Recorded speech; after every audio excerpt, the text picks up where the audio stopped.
odvajanja od Boga je smrt. Adam i Eva su se odvojili od Boga i idu u smrt. Pogledajte kako se danas savremeni čovjek odvaja od Boga i ide u smrt. Pogledajte koji su vodeći uzroci bolesti i smrti u savremenom svetu. Na prvom mjestu nezdrava ishrana. Adam i Eva su također imali problema sa ishranom, kao što znate. Na drugom mjestu, posle nezdrave ishrane, odnosno sačinjava prvi aspekt uzroka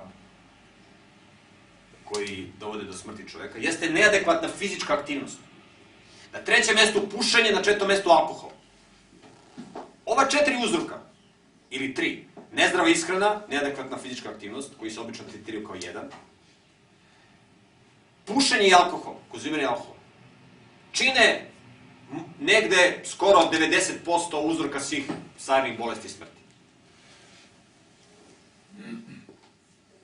Hajde da analiziramo savremenog čoveka. Savremene vernike. Ljude koji kažu da su na Božoj strani. Analizirat ćemo čoveka na 3 nivoa. Na onima kojima živi. Na individualnom, na porodičnom i na državnom. Kako živi savremeni čovjek?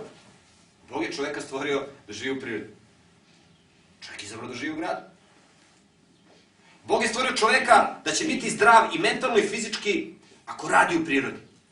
Proizvodi hranu. Zato Bog u Bibliji kaže svako da ima komad zemlje da ne osiromaši. Isus kaže, i u Bibliji piše na mnogim mestima, zašto dajete novac za ono što nije hrana? Kada čovjek radi u prirodi, onda mu rade svi mišići. Razumete? To je najzdravija aktivnost za čovjeka i najbolja aktivnost za čovjeka. Kada čovjek učestvuje sa Bogom u procesu stvaranja. Proizvodi hranu.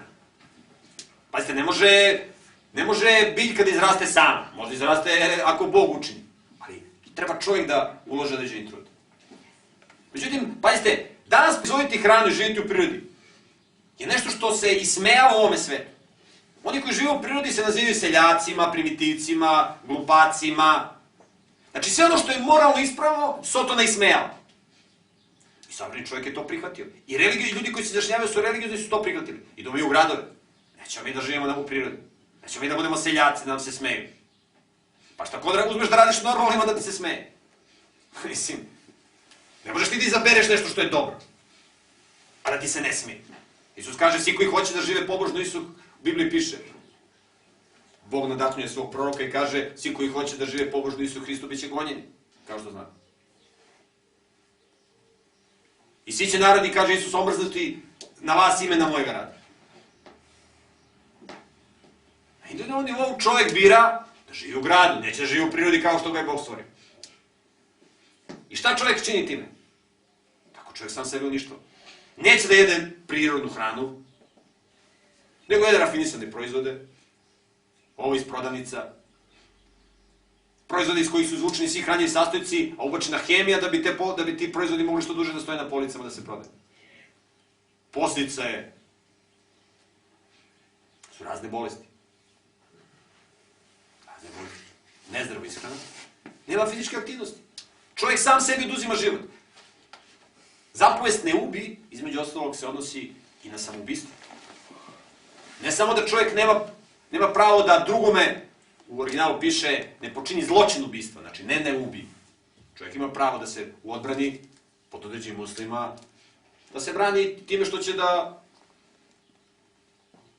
ubije nekoga ko atakuje na njegov život. Zapovesti kaže ne počini zločin ubistva, međutim, to ubi, ne ubi, o tome mogli puno da pričamo, jer postoje različite situacije, kada je čovjek kada čovjek živi u jednom sistemu i kada je pod okupacijom, onda mora da sluša onoga i koji ga zlostavlja. Pošto nije to da sluša Boga, onda Bog da opusti okupaciju i onda se čovjek dovodi u red na takav način. Dakle, čovjek na individualnom nivou sebi oduzima život.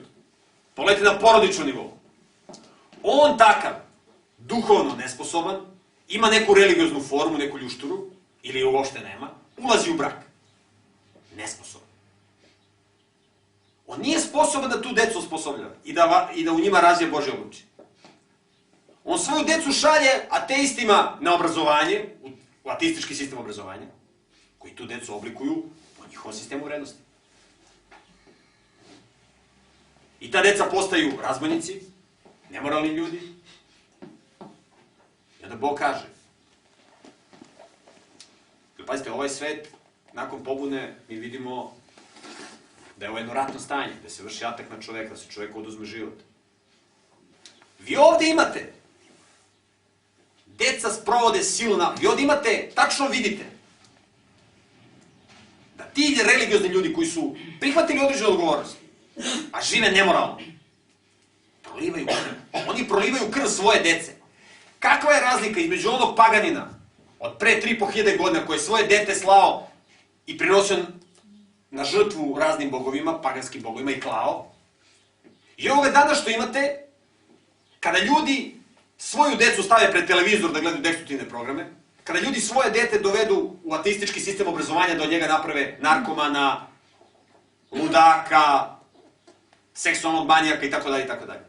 Pa kakva je razlika? Pa nema razlike. Jedno i drugo je prolivanje krvi toga čoveka, tog deteta. S tim što je ovo još gore. Ovde se dete ne pita, neznabošci pre 3.500 godina kad su klali svoju decu. Tu decu niko nije pitao da li ona hoće da idu na klanje ili neće. A ova današnji neznabošci, jer neznabošac nije samo neko ko ne zna da Bog postoji, nego i neko ko ima pogrešnu predstavu o njemu. Ko misli da služi pravom Bogu, a služi Sotonu.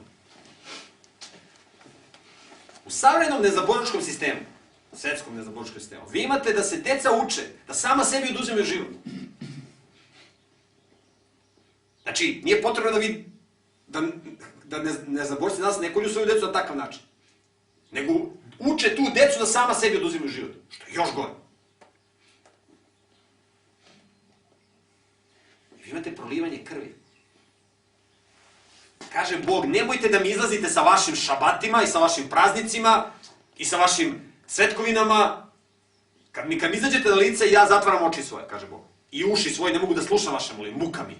Vi koljete svoju decu, vi uništavate svoje zdravlje, vi živite nepravilni način života, jedete junk food, što bi rekli Amerikanci, đubre od hrane. Ne živite u prirodnom ambijentu, živite potpuno satanističkim načinom života i onda dođete, Bože, mi te slavimo, ti si naš Bog i tako dalje. Bog kaže, ja mislim da Bog nema reči. Ja mislim da je Bogu to teže nego da gleda konclog. U konclogoru se zna ko je ubica, ko je žrtva. A ovde ljudi totalno u zabludi. Slave Boga, sami sebi oduzimaju život. Stvaranje dobrih ljudi.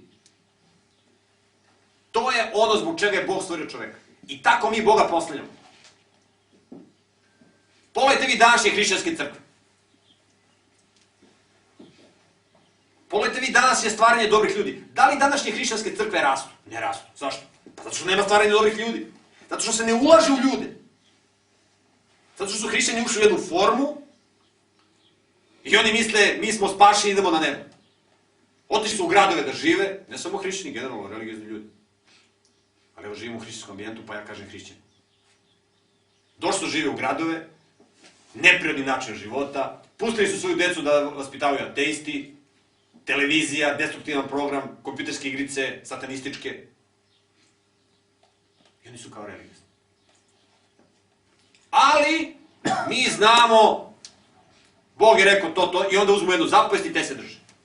Pa čekajte malo. Koja je svrha da mi držimo jednu zapovest, a ove drugi da kršimo? Dobrih ljudi. Pitanje koje se postavlja. Da li mi stvaramo dobre ljude?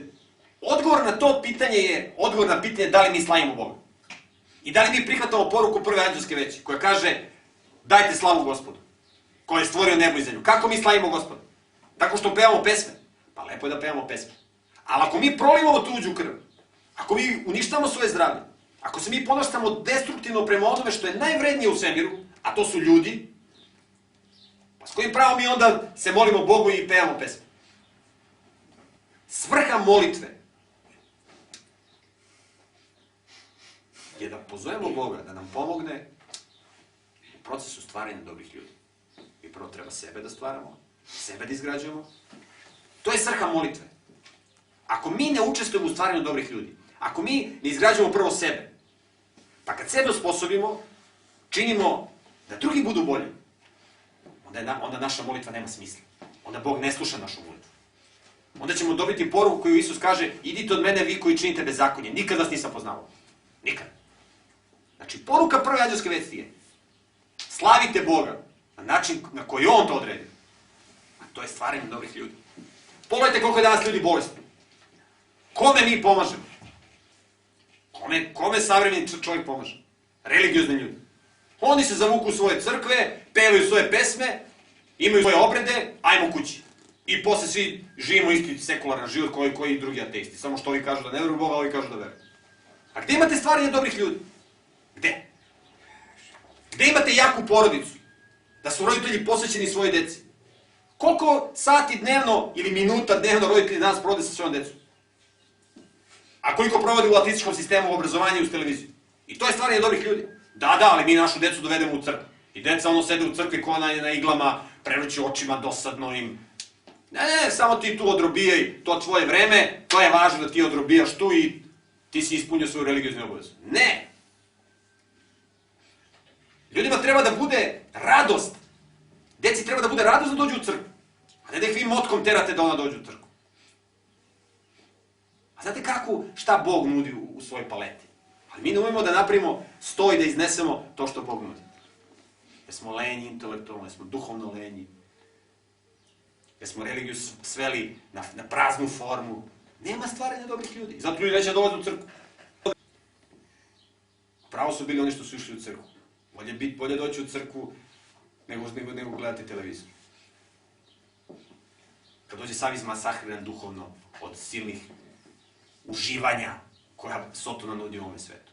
Slaviti Boga znači učestvovati sa Bogom u stvaranju dobrih ljudi. Na prvom mestu raditi na sebi.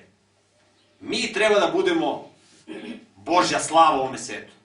Da ljudi kažu, vidi kako je dobar onaj čovjek.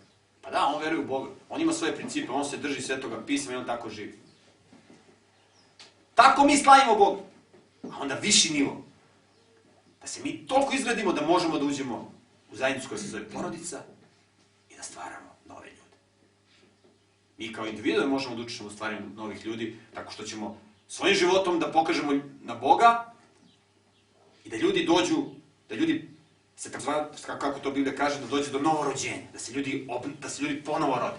To je takođe čin stvaranja novih ljudi, dobrih ljudi. Novorođenje. Možemo da stvaramo i nova bića. Naravno, Bog stvara kroz nas kada odlučimo da budemo roditelji. Na individualnom i na porodičnom nivou možemo da vidimo da u stvarnom svetu ćete teško nađete ljude koji su zaista zainteresovani da rade na sebi i da rade na stvaranju dobrih ljudi. Sve se svelo na neku praznu religijsku formu. Nema stvaranja novih ljudi. Jer da ima, crkve bi bile pune. Crkve su sve praznije i praznije.